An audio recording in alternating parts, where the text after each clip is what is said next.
Permata TV YouTube Indonesia dengan bangga mempersembahkan sebuah storytelling kekinian abad ini, diangkat dari karya besar Esa Mintarja yang sangat populer di masanya, berlatar belakang kisah tanah Jawa masa lampau dengan judul Kisah Api di Bukit Menoreh.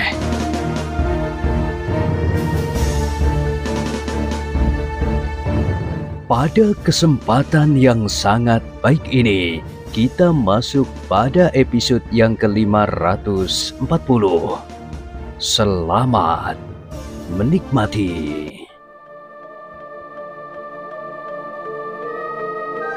Di akhir kisah sebelumnya disebutkan, Ki Gede menarik nafas dalam-dalam.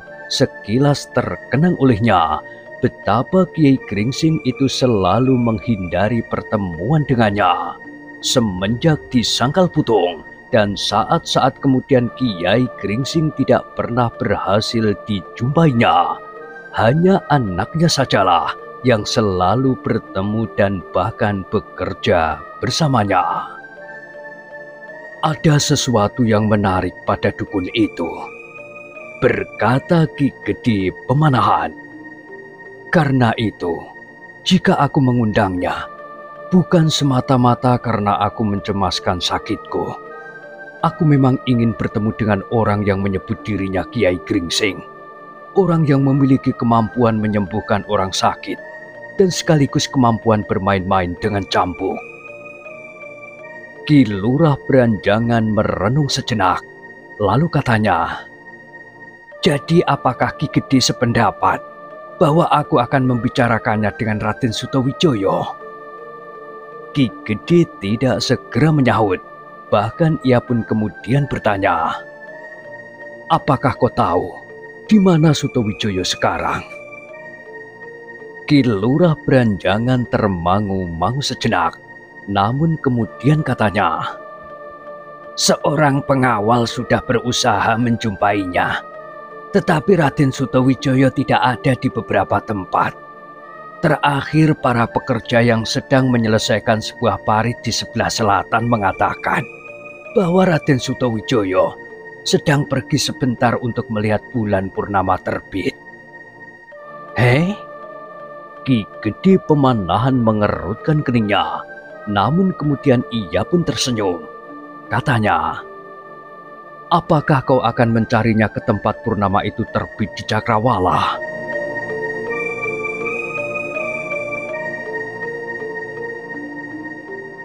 Ki Lurah Beranjangan pun tersenyum. Jawabnya, "Aku memang akan mencarinya, Ki Gede. Tetapi saat purnama terbit masih terlampau lama. Karena itu, biarlah aku mencarinya ke daerah sebelah timur. Mungkin Raden Sutawijoyo ada di ujung bagian timur, di hadapan daerah terbuka yang menghadap alas Tambak Boyo. Dari sana bulan yang sedang terbit akan nampak bagaikan timbul dari balik Cakrawala." Ki Gede Pemanahan yang pucat itu tertawa. Katanya, "Pergilah, aku tidak berkeberatan. Bahkan kau dapat mengatakan kepadanya bahwa aku memang ingin dapat bertemu dengan orang yang menyebut dirinya Kiai Gringsing itu." Ki Lurah Beranjangan mengangguk kecil. Katanya, "Baiklah Ki Gede, aku minta diri. Di luar ada seorang pelayan yang dapat melayani Ki Gede jika Ki Gede perlukan. Aku dapat bangkit, berdiri dan berjalan kemana-mana. Tetapi Ki Gede harus beristirahat cukup banyak, sehingga agaknya lebih baik jika Ki Gede tidak bangkit dan berjalan keluar lebih dahulu." Ki Gede Pemanahan menganggukkan kepalanya. Katanya, "Aku akan menjaga diriku sendiri."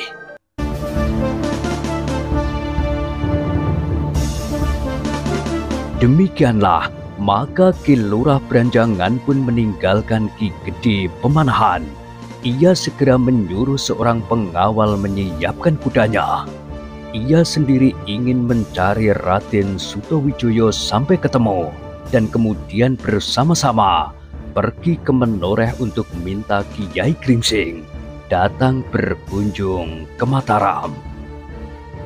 Mudah-mudahan orang itu belum meninggalkan Menoreh, katanya. Jika sudah, maka aku harus mencarinya ke Sangkal Putung. Namun demikian terbersit suatu pertanyaan pula di dalam hatinya.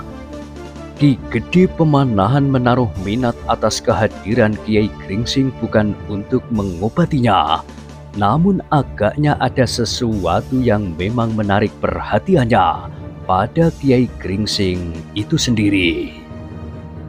Apakah memang ada rahasia yang tersembunyi pada orang tua yang perkasa itu? Bertanya Ki Lurah Branjangan kepada diri sendiri. Hampir setiap saat, Kiai Gringsing berbuat sesuatu untuk menolong Mataram. Sebelumnya Kiai Gringsing sudah banyak berbuat untuk Pajang. Pada saat pergolakan berkisar di Sangkal Putung, Kiai Gringsing sudah mulai ikut mengambil bagian. Dan Untara harus mengakui bahwa dukun tua itu sudah menyelamatkan jiwanya. Bahkan kemudian membentuk adiknya menjadi seorang anak muda yang perkasa. Setelah siap, maka Ki Lurah Branjangan pun kemudian dengan dikawal oleh 2 orang pengawal pergi mencari Raden Sutawijaya. Salah seorang dari kedua pengawal itu adalah pengawal yang sudah mencari Raden Sutawijaya sebelumnya. Kita akan pergi ke timur, berkata Ki Lurah Branjangan. Ke ujung alas Mentaok, bertanya salah seorang pengawal. Ya, mungkin Raden Sutawijaya ada di ujung alas Mentaok dan menunggu purnama naik. Sebuah tempat terbuka yang memisahkan alas Mentaok dan Tambak Boyo merupakan tempat yang baik untuk menunggu purnama naik. Bagaimana jika Raden Sutawijaya berada di ujung alas Tambak Boyo? Ki Lurah Branjangan hanya menarik nafas, namun sebenarnya lah bahwa Ki Lurah Branjangan sudah mempunyai perhitungan tersendiri dengan kepergian Raden Sutawijaya. Meskipun demikian, ia masih belum mengatakan kepada siapapun, karena ia masih belum yakin bahwa perhitungannya itu benar. Namun demikian, ia pun pergi juga ke arah timur alas Mentaok. Ki Lurah Branjangan sama sekali tidak tergesa-gesa. Hari masih terlampau siang untuk menunggu bulan purnama terbit. Meskipun demikian, keduanya berjalan juga langsung menuju ke ujung timur alas Mentaok. Ketiganya berkuda menyelusuri daerah yang sudah dibuka. Kadang-kadang mereka melewati padukuhan-padukuhan kecil yang sudah dihuni oleh beberapa orang. Bahkan ada pula sebuah padukuhan yang sudah nampak berkembang dan menjadi ramai. Ketika Ki Lurah Branjangan sampai di depan sebuah gardu peronda yang kebetulan berisi 3 orang, maka ia pun segera berhenti dan bertanya, "Kisanak, apakah kalian melihat seseorang lewat?" Ketiga orang itu pun kemudian keluar dari gardu dan merenung sejenak. Sementara itu Ki Lurah Branjangan mengulangi pertanyaannya. "Apakah ada seseorang yang lewat?" Salah seorang dari mereka menjawab, "Ada beberapa orang yang lewat di jalan ini." "Yang berkuda?" Orang-orang itu mengerutkan keningnya.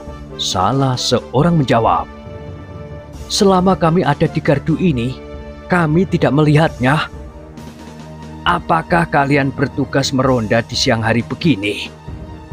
"Tidak, kami melepaskan lelah dan duduk-duduk saja di gardu." "Sudah lama?" "Belum begitu lama." Apakah kalian sudah mengenal Raden Sutawijoyo?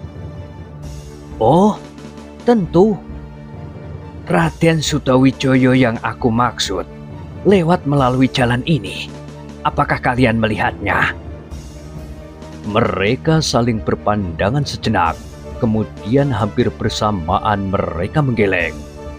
Tidak, kami tidak melihat. Ki Lurah Beranjangan menarik nafas dalam-dalam, lalu katanya, "Terima kasih, aku akan melanjutkan perjalananku." "Ki Lurah akan kemana?" bertanya salah seorang dari mereka. "Mencari Raden Sutawijoyo."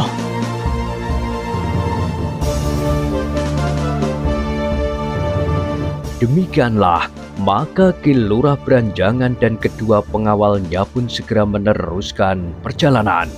Mereka percaya kepada keterangan para penjaga gardu itu, apalagi mereka memang tidak melihat jejak kaki kuda yang masih baru. Ketika mereka sudah melampaui padukuhan itu, Ki Lurah Beranjangan berkata, "Raden Sutawijoyo tentu tidak melalui jalan yang sudah terbuka ini.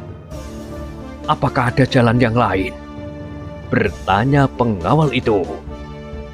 "Jalan yang sudah terbuka memang tidak ada. Tetapi sejak belum ada jalan sama sekali, Raden Sutawijoyo memang sudah hilir mudik ke Alas Mentaok." "Maksud Ki Lurah, hilir mudik antara Mentaok dan Pajang, begitu?" Ki Lurah termangu-mangu sejenak, namun kemudian ia mengangguk sambil menjawab, "Iya, maksudku memang demikian."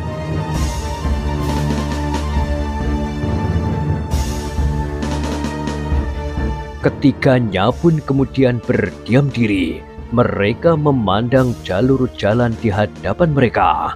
Meskipun jalan itu masih belum baik, namun jalan itu sudah cukup banyak memberikan manfaat kepada Mataram dan daerah di sekitarnya. Di beberapa bagian, Ki Lurah Beranjangan justru melihat orang-orang yang sedang beramai-ramai bekerja menyempurnakan jalan itu. Sedang yang lain masih juga sibuk memperluas tanah garapan mereka dengan menebang hutan.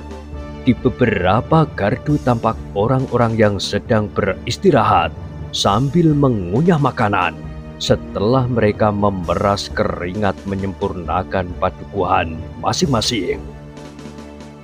Tetapi tidak seorang pun yang melihat Raden Sutawijoyo lewat. "Kita harus mempercepat jalan kuda-kuda kita," berkata Ki Lurah Beranjangan. "Masih terlampau siang," sahut salah seorang pengawalnya. "Mungkin kita akan pergi ke Tambak Boyo." Tidak ada yang menjawab. "Tetapi Tambak Boyo sekarang sudah aman. Jika ada perampok kecil karena orang-orang malas yang kelaparan, akan dapat kita selesaikan." Kedua pengawalnya hanya mengangguk-angguk saja. Demikianlah, kuda-kuda itu berlari semakin cepat. Mereka melintasi jalan yang sudah agak baik. Namun semakin lama jalan itu menjadi semakin buruk. Dan bahkan pada suatu saat, seakan-akan ujung jalan itu menusuk masuk ke dalam hutan yang masih lebat. Ujung sebelah timur dari Alas Mentaok yang memang belum digarap seluruhnya. Dengan demikian maka perjalanan mereka pun mulai terganggu. Mereka hanya dapat maju dengan perlahan-lahan. Namun mereka sama sekali tidak tergesa-gesa karena senja masih cukup jauh. Meskipun jalan ini seolah-olah terputus sampai di sini, tetapi jalur ini adalah jalur satu-satunya yang paling baik untuk menuju ke timur, berkata Ki Lurah Beranjangan. "Jalan ini adalah jalan raya menuju ke Pajang," sahut seorang pengawalnya. Ki Lurah Beranjangan tidak menyahut. Jalan itu memang jalan satu-satunya. Di luar alas mentauk jalan itu menjadi agak rata, apalagi setelah melampaui alas Tambak Boyo. Jalan itu benar-benar merupakan jalan raya. Ketiganya pun kemudian maju sambil berdiam diri. Meskipun tidak begitu cepat, namun mereka pun kemudian sampai juga ke mulut lorong yang bagaikan pintu gua keluar dari alas mentauk. "Raden Sutawijaya tidak ada di sini," berkata salah seorang pengawalnya. "Iya, kita tidak menemukannya. Menurut dugaanku, tidak ada tempat yang lebih baik dari tempat ini untuk menunggu bulan purnama naik. Purnama itu nampaknya tentu seperti lingkaran emas raksasa yang memanjat di atas hitamnya hutan Tambak Boyo yang membujur, seperti garis tebal yang tergores di langit." Sahut yang lain. "Ah, kau sudah berangan-angan," potong Ki Lurah Branjangan. Pengawal itu tertawa. Katanya, "Hampir sepanjang hidupku, aku tidak pernah memikirkan purnama naik. Di masa kanak-kanak, kadang aku kegirangan jika bulan terang. Aku dapat bermain sampai jauh malam. Kadang-kadang malam menjadi terang seperti siang. Tetapi belum pernah terlintas di kepalaku untuk menunggu dan melihat saat purnama naik di atas cakrawala." Kawannya pun tertawa. Ki Lurah Branjangan yang mula-mula mengerutkan keningnya pun tertawa pula. "Kita akan berjalan terus," berkata Ki Lurah Branjangan kemudian. "Kemana?" bertanya pengawal itu dengan herannya. "Melintasi alas Tambak Boyo. Di ujung alas Tambak Boyo, kita tentu akan dapat melihat bulan yang sedang terbit itu tanpa dihalangi oleh seleret garis hitam yang tebal. Kita akan langsung dapat melihat begitu bulan mulai tersembul di cakrawala." Kedua pengawal itu terdiam sejenak, namun hampir berbareng keduanya tertawa. Salah seorang dari mereka berkata, "Aneh, tiba-tiba saja kita sudah terlibat dalam persoalan bulan yang akan terbit malam ini."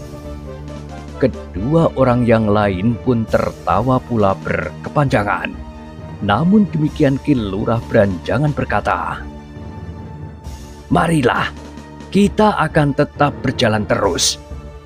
Kedua pengawalnya tidak menyahut. Mereka mengikuti saja di belakang Ki Lurah Branjangan yang sudah mendahului dan bahkan berkata, "Kita harus berjalan lebih cepat agar kita tidak kemalaman justru di dalam hutan Tambak Boyo." Sejenak kemudian kuda-kuda itu pun segera berlari. Jalan di luar alas mentauk nampaknya agak lebih baik, sehingga kuda mereka dapat berlari agak kencang. Namun ketika mereka mulai memasuki alas Tambak Boyo, maka kuda-kuda itu pun berjalan agak lambat.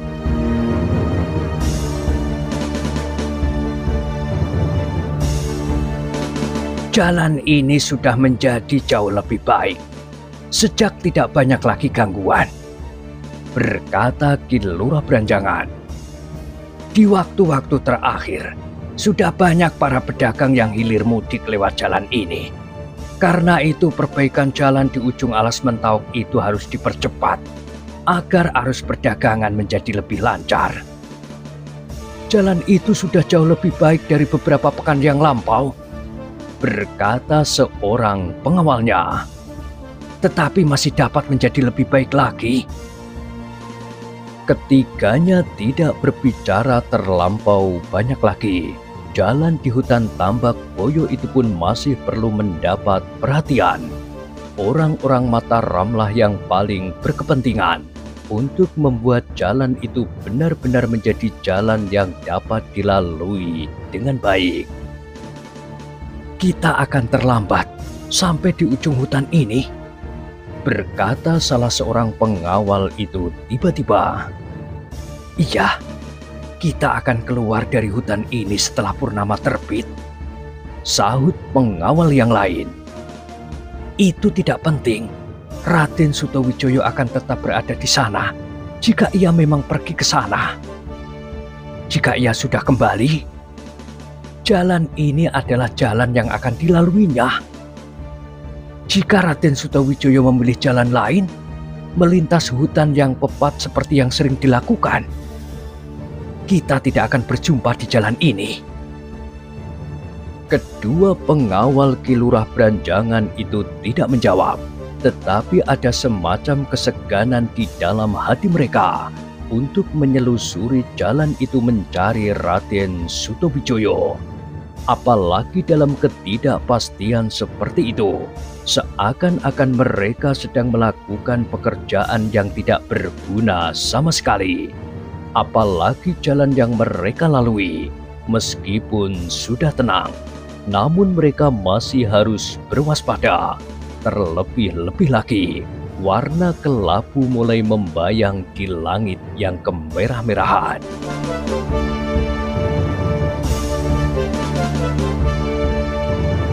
Mereka bertiga menyadari bahwa mereka akan terlambat keluar dari hutan itu. Namun demikian mereka masih saja berjalan terus menuju ke mulut lorong di hutan Tambak Boyo itu. Perlahan-lahan, warna yang kelam mulai turun menyelubungi hutan Tambak Boyo. Matahari yang telah merayap semakin dekat dengan Cakrawala.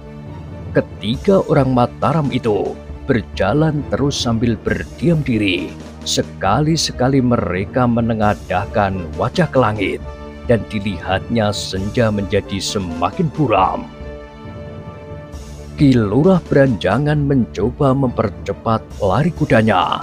Ia berharap bahwa ia masih akan dapat mencapai mulut lorong sebelum gelap menjadi semakin pekat. Menjelang purnama yang akan segera terbit, tetapi cahaya bulan itu tidak akan terlampau banyak menyusup di sela-sela dedaunan hutan yang lebat seperti alas Tambak Boyo itu. Tetapi Ki Lurah Branjangan dengan kedua pengiringnya itu tidak dapat memaksa kudanya berlari lebih cepat lagi. Sebelum mereka sampai ke batas hutan, maka matahari pun segera tenggelam dan hutan pun menjadi hitam. Jika kita berada di tengah sawah, maka agaknya masih akan nampak cahaya merah di langit. Dan rasa-rasanya, kita masih akan dapat melihat jalan yang menjelujur di hadapan kita. Berkata salah seorang pengawal itu di dalam hatinya. Namun karena mereka berada di bawah rimbunya dedaunan, maka senja itu benar-benar telah menjadi gelap. Tetapi mereka menyadari bahwa sesaat lagi udara akan segera menjadi cerah.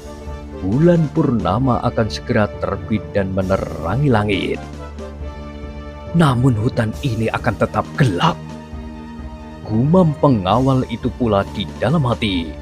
Meskipun demikian mereka berjalan terus, ternyata mereka tidak terlambat terlampau banyak. Meskipun mereka tidak dapat melihat saat purnama pecah di atas Cakrawala, tetapi mereka pun segera keluar dari hutan itu sebelum bulan memanjat terlampau tinggi. Tetapi demikian mereka melihat cahaya bulan yang cerah, demikian mereka bertanya-tanya di dalam diri, di manakah Raden Sutawijaya? Ki Lurah Branjangan yang berkuda di paling depan segera berhenti ketika mereka berada di tempat terbuka. Sejenak ia memandang berkeliling untuk mencari Raden Sutawijaya. Jika ia memang berada di pinggir hutan Tambak Boyo itu, kedua pengawalnya pun termangu-mangu di belakangnya. Salah seorang yang tidak dapat menahan hati segera bergumam, "Kita tidak menemukannya juga di sini." Ki Lurah Branjangan menarik nafas. Katanya, "Kita akan menunggu di sini." "Menunggu siapa?" bertanya pengawalnya yang lain. Raden Sutawijaya. Di sini? Kenapa di sini? Ki Lurah Beranjangan termangu-mangu sejenak, tetapi ia hanya menjawab, "Kita menunggu saja di sini."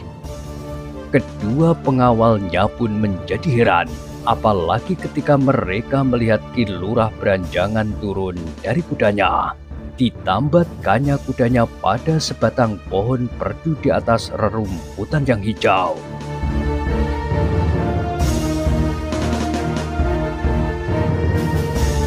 Kedua pengawalnya pun berpandangan sejenak, namun keduanya pun berbuat serupa itu juga.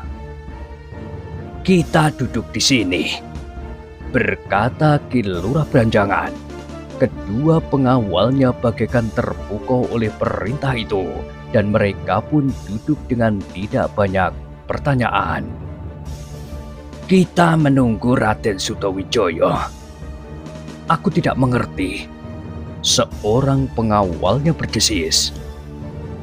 "Mudah-mudahan kali ini kita akan mendapatkannya."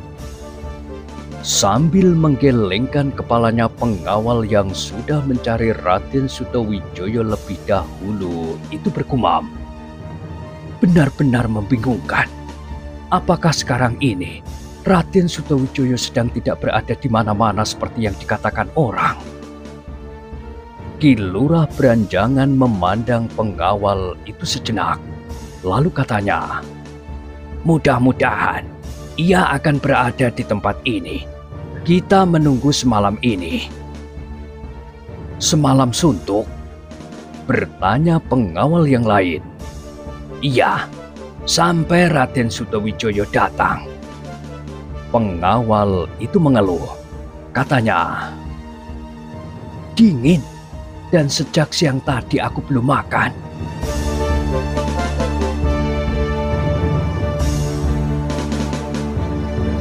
Ki Lurah Beranjangan tersenyum.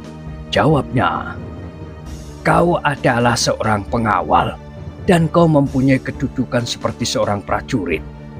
Jangankan sejak siang tadi, bahkan sejak kemarin pun, kau tidak boleh mengeluh."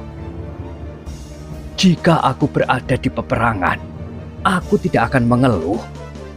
Tetapi melihat bulan purnama dengan perut lapar, aku mempunyai pertimbangan tersendiri," jawab pengawal itu. Ki Lurah Beranjangan tertawa. Katanya, "Hehehe, sekali ini kita akan tetap menunggu."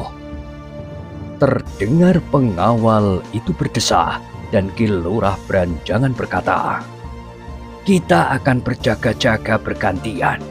Kita bagi malam ini menjadi 3 bagian. Yang berjaga-jaga yang pertama kali mendapat giliran sampai bulan itu tepat di tengah. Kemudian yang kedua sampai menjelang dini hari.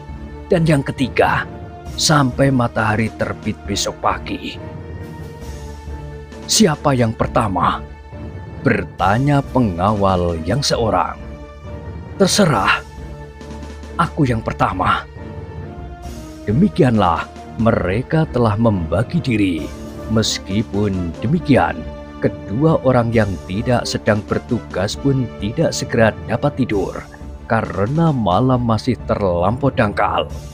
Mereka masih dengan ragu-ragu menunggu kedatangan Raden Sutawijaya dari tempat yang tidak diketahui oleh kedua pengawal itu. Sekali-sekali ketiganya mengangkat kepalanya jika mereka mendengar aum harimau di kejauhan, apalagi apabila kuda mereka menjadi gelisah dan meringkik.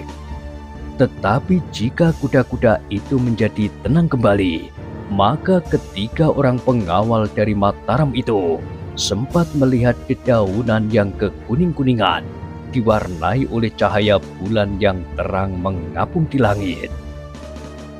Namun demikian sebenarnya lah mereka tidak begitu tertarik kepada cahaya bulan di dedaunan dan kepada bulan itu sendiri.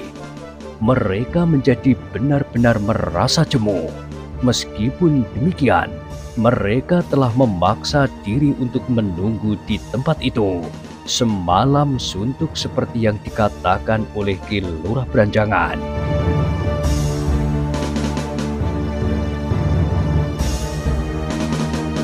Tetapi Ki Lurah Beranjangan sendiri tidak yakin bahwa yang ditunggunya akan datang. Bahkan kemudian ia pun telah dilanda pula oleh kejemuan. Namun Ki Lurah Beranjangan tetap berniat untuk menunggu. Meskipun ragu-ragu, namun ia masih mengharap bahwa perhitungannya benar. Ketika bulan merayap semakin tinggi, maka mulailah para pengawal yang duduk di pinggir alas tambak Boyo itu diganggu oleh perasaan ngantuk.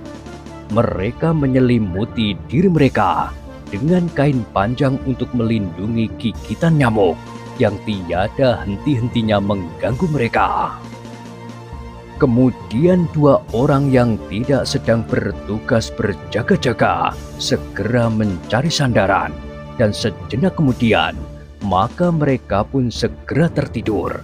Meskipun setiap kali mereka terbangun oleh kegelisahan dan gigitan nyamuk alas tambak Boyo. Di belahan malam pertama, mereka tidak menjumpai persoalan apapun juga. Suara harimau terdengar jauh sekali, meskipun cukup menggelisahkan kuda-kuda yang tertambat. Tetapi harimau sama sekali tidak mengejutkan hati para pengawal itu, karena mereka bertiga yakin akan dapat melawannya jika seekor harimau datang menyerang. Ketika bulan sampai di puncak langit, maka para pengawal itu pun berganti tugas. Yang sudah lebih dahulu tidur segera menggantikan kawannya yang sudah terlalu lelah menahan kantuk. Tetapi sampai menjelang dini hari, orang itu pun hanya duduk terkantuk-kantuk tanpa ada peristiwa apapun juga. Yang bertugas terakhir adalah justru Ki Lurah Beranjangan sendiri. Di saat-saat yang paling malas, di dini hari, rasa-rasanya nikmat sekali tidur bersandar sebatang pohon dan berselimut kain panjang sampai ke kepalanya. Namun pada saat yang demikian, Ki Lurah Beranjangan harus duduk berjaga-jaga.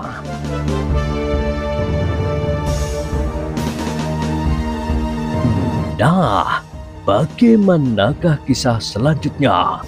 Silakan ikuti terus kisah Api di Bukit Menoreh pada episode berikutnya.